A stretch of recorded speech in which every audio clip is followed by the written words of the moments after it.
The autumn rain pelted against the tall windows of Kensington Palace as Prince William paced nervously across the marble floor of his private study. His younger brother Harry sat slumped in a leather armchair, staring at a worn photograph clutched tightly in his hands. The image showed their mother, Princess Diana, laughing as she pushed them both on swings in the palace gardens 27 years ago.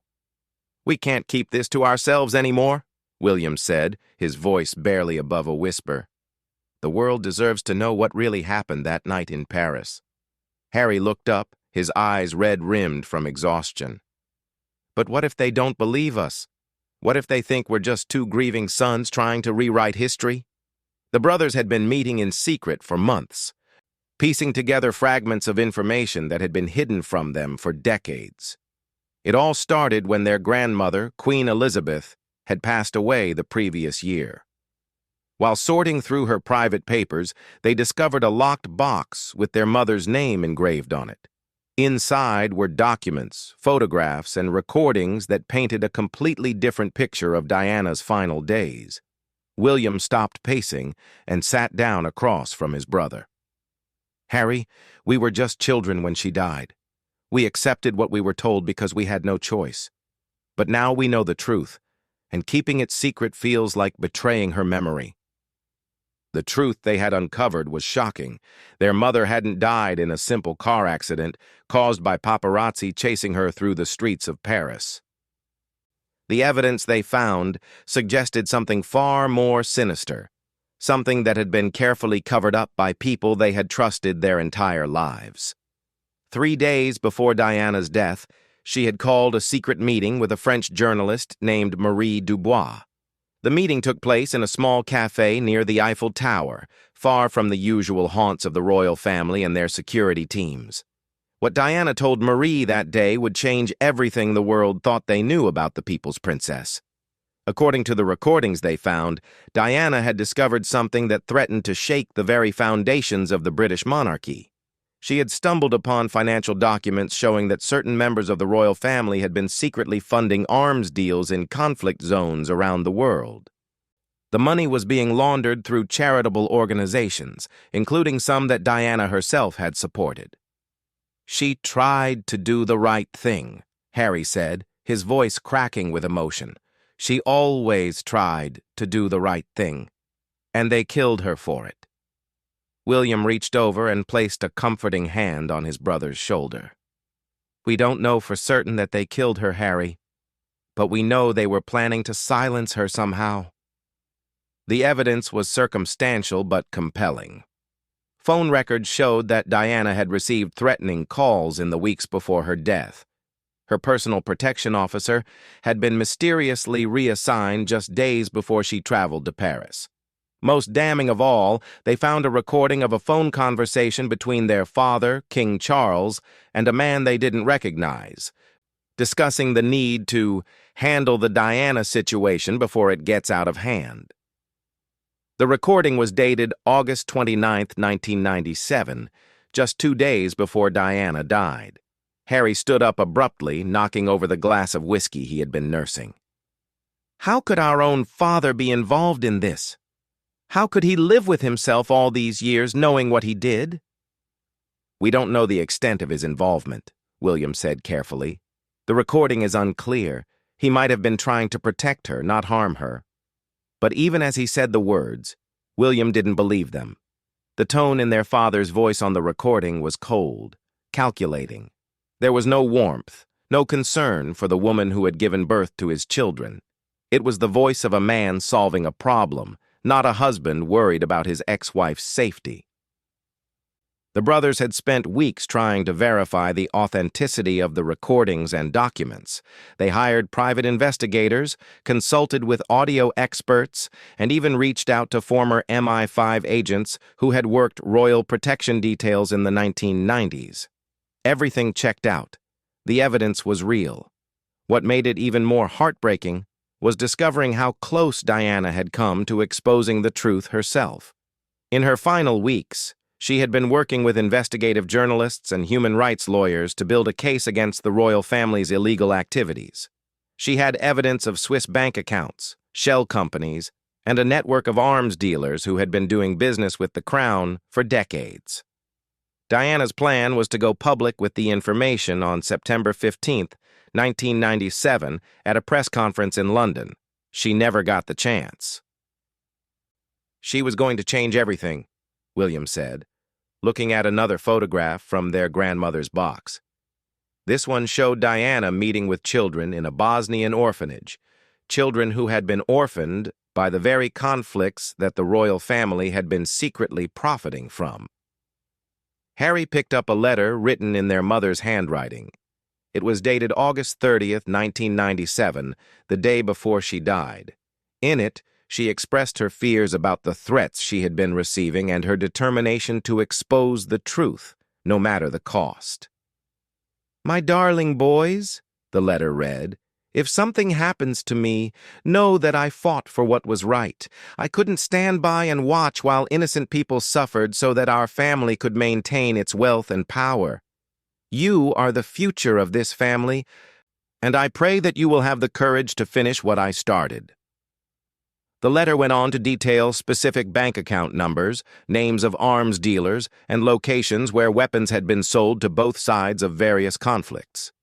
It was a roadmap to bringing down not just the British royal family, but an entire network of corruption that stretched across Europe and beyond. As the rain continued to pound against the windows, the brothers sat in silence, contemplating the weight of what they had discovered. Their entire lives had been built on a lie. Their mother hadn't died because of aggressive paparazzi or a drunk driver. She had died because she had been brave enough to stand up to some of the most powerful people in the world. "What do we do now?" Harry asked finally. William looked at his brother with a determination that surprised them both. "We finish what she started. We owe her that much." But they both knew that going public with this information would mean the end of their lives as they knew them. They would be branded as traitors, conspiracy theorists, or worse. The full weight of the British establishment would come down on them, just as it had come down on their mother. Yet as they sat there, surrounded by the evidence of their mother's courage and their family's crimes, they realized they had no choice. Diana had died trying to do the right thing, and her sons would not let her sacrifice be in vain. The question was how to reveal the truth without being destroyed in the process. They needed allies, people with the power and platform to amplify their message and protect them from the inevitable backlash. That's when William remembered something their mother had told them years ago, something that had seemed like just another piece of motherly advice at the time. "Always remember," she had said, "the truth is like water. You can try to dam it up, but eventually it always finds a way to flow."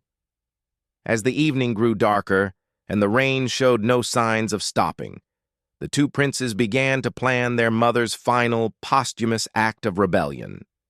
They would need to be careful, strategic, and brave, but they would make sure that the world finally learned the truth about Princess Diana's final night, and the price she paid for trying to do what was right. 3 weeks after their shocking discovery, Prince William found himself sitting in a small bistro in Montmartre, Paris, wearing a simple baseball cap and sunglasses. Across from him sat an elderly Frenchwoman with silver hair and kind eyes, but her hands trembled slightly as she stirred her coffee. This was Marie Dubois, the journalist who had met with Diana just days before her death. "I have been waiting 27 years for this conversation," Marie said in accented English. "Your mother was the bravest woman I ever met, and also the most frightened." William leaned forward, his heart racing. "Tell me everything about that last meeting. We found recordings, but we need to understand what she was planning." Marie glanced around nervously before reaching into her purse. She pulled out a small, worn notebook and placed it on the table between them. "She gave me this the day we met. She said if anything happened to her, I should give it to you and your brother when you were old enough to understand." The notebook was filled with Diana's handwriting, detailing meetings, phone calls, and financial transactions that painted a picture of corruption that went far beyond what the brothers had already discovered. Diana hadn't just stumbled upon evidence of arms dealing. She had been investigating it for months, building a case that would have implicated not just the British royal family, but several European monarchies and government officials. She discovered the network by accident, Marie explained. She was researching landmine manufacturers for her humanitarian work when she noticed that many of the companies were receiving investments from shell companies connected to royal estates.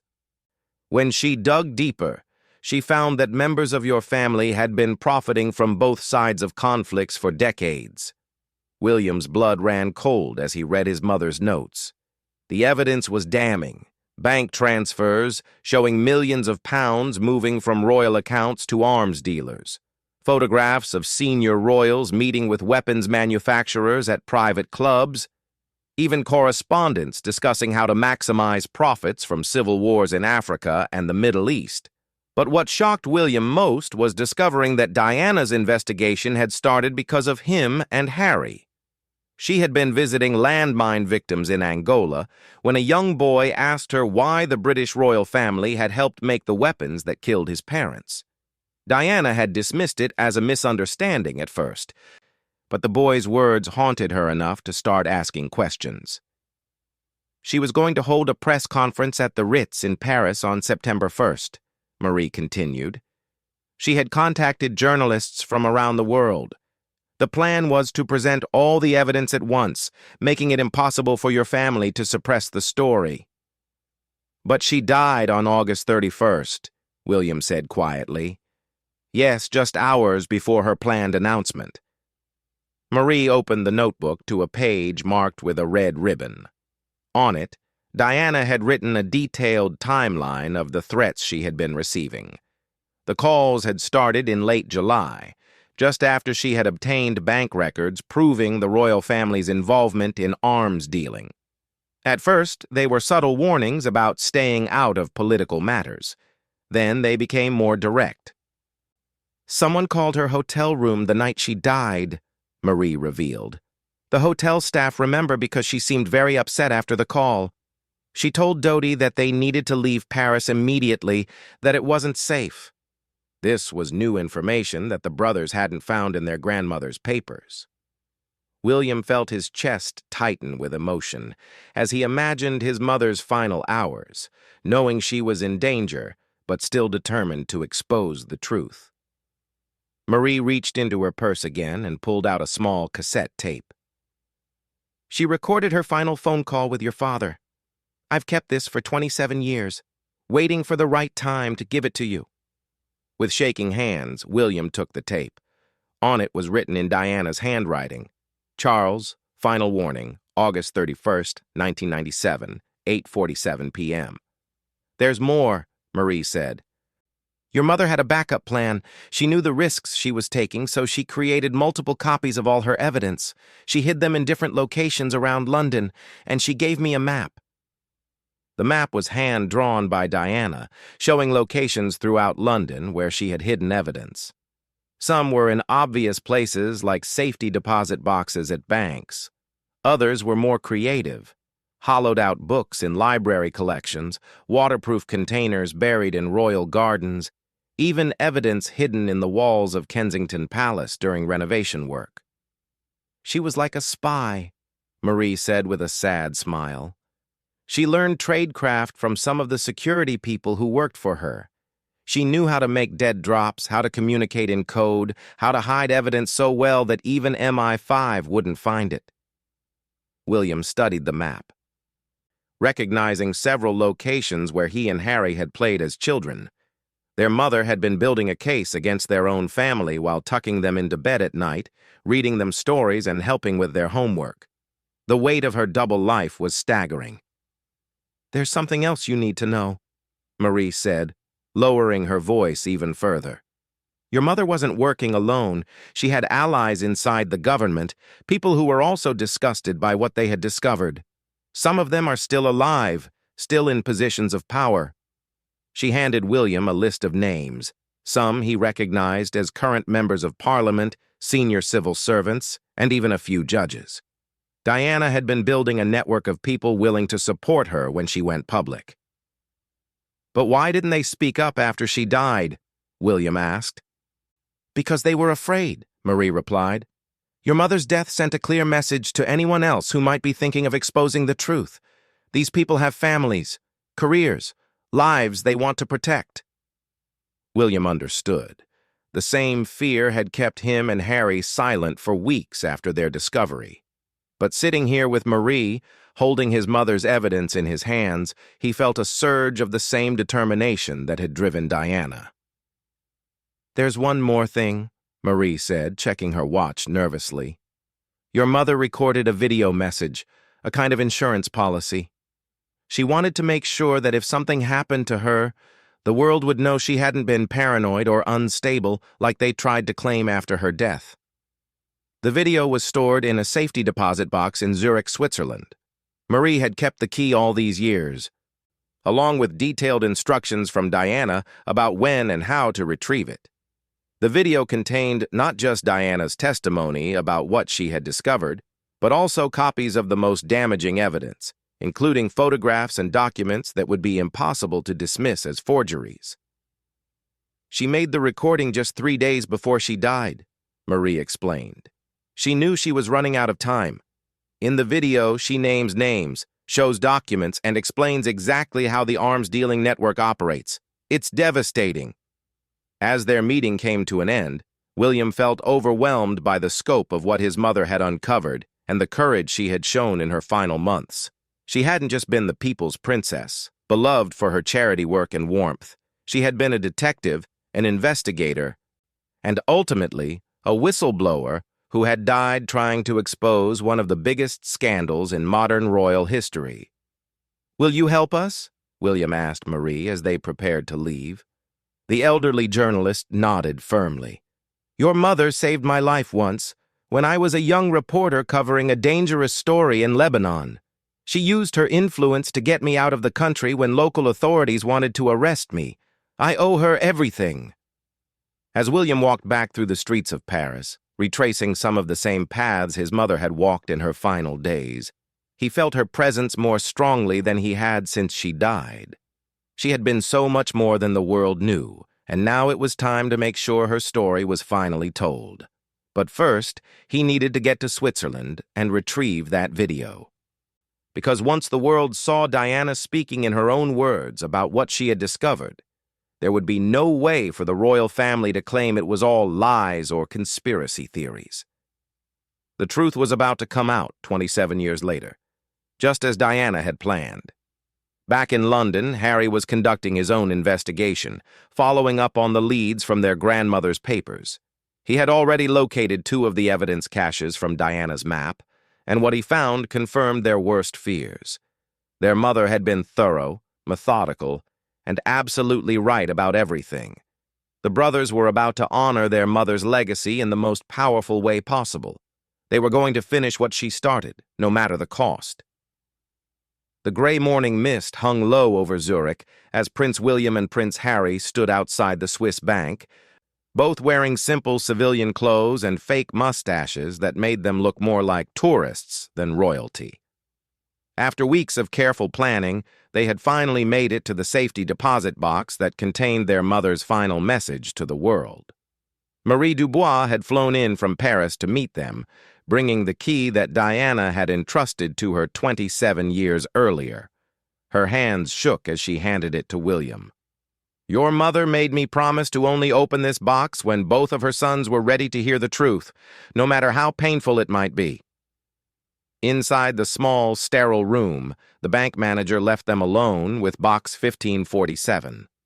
William turned the key with trembling fingers, and the metal door swung open to reveal a collection of items that would change everything they thought they knew about their family. The first thing they saw was a letter addressed to both of them in Diana's familiar handwriting. My beloved William and Harry, it began. If you are reading this, then I am gone, but the fight for justice continues with you. Beneath the letter was a small video camera, the kind that was expensive and rare in 1997. Diana had recorded her final testimony on this device, knowing that her words would carry more weight than any written evidence. There were also photographs that made both brothers gasp in shock. Images of their father, King Charles, shaking hands with arms dealers at secret meetings, and documents signed in his handwriting authorizing weapons sales to conflict zones. But the most shocking discovery was a thick folder marked Operation Golden Crown. Inside were detailed plans showing how the royal family had been using their charitable foundations as fronts for money laundering. The very organizations that Diana had supported, believing they were helping people, had been secretly funding weapons that killed innocent civilians. Harry's face turned pale as he read through document after document.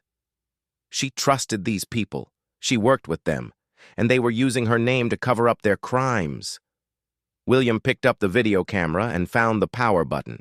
The small screen flickered to life, and suddenly their mother was there, sitting in what looked like a hotel room, speaking directly to them across the decades. "My darling boys," Diana's recorded voice said, "I pray that you never have to watch this video. But if you are seeing it, then something has happened to me, and the people I trusted have shown their true faces." For the next 40 minutes, Diana methodically laid out everything she had discovered.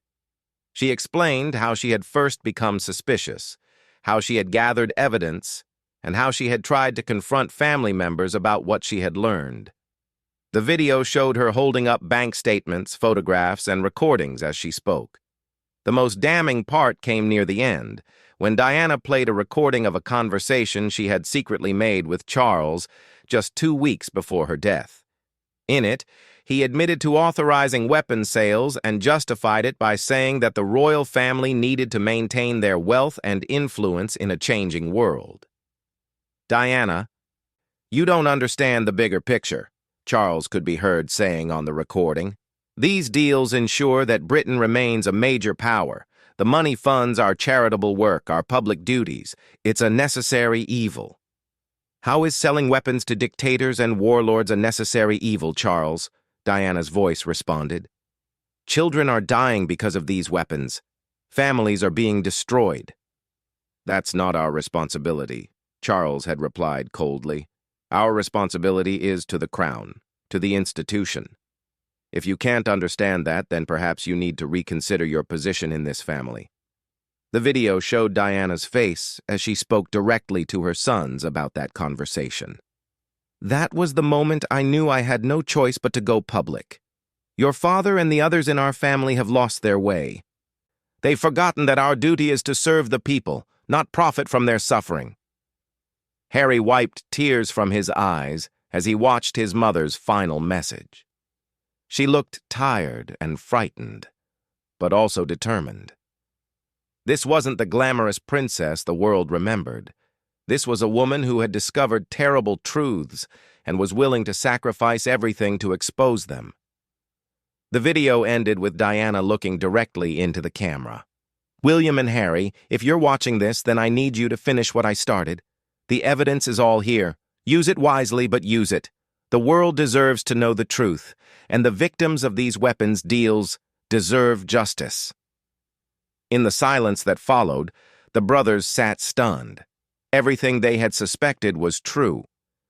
But seeing and hearing their mother's own testimony made it real in a way that documents alone never could. "We have to release this," William said finally. "All of it. The video, the documents, everything." Harry nodded, but he looked worried. "You know what this means, don't you? Once we do this, there's no going back. We'll be destroying our own family, our own institution." "Our family destroyed itself when they chose money over morality," William replied. "Mom died trying to expose this. We owe it to her to finish what she started." But they both knew that simply releasing the information wouldn't be enough. They needed a platform that couldn't be suppressed, allies who couldn't be silenced, and a plan that would ensure the truth reached the public before their family could mount a counterattack. Over the following days, working from a safe house in Switzerland, the brothers carefully planned their revelation. They reached out to journalists around the world, including some of the contacts Diana had made before her death. They arranged for simultaneous releases in multiple countries, making it impossible for the British government to suppress the story through legal action. They also contacted several of the allies their mother had cultivated within the government. Some were reluctant to get involved, but others, particularly those nearing retirement, agreed to provide supporting testimony about what they had known or suspected over the years. The plan was elegant in its simplicity.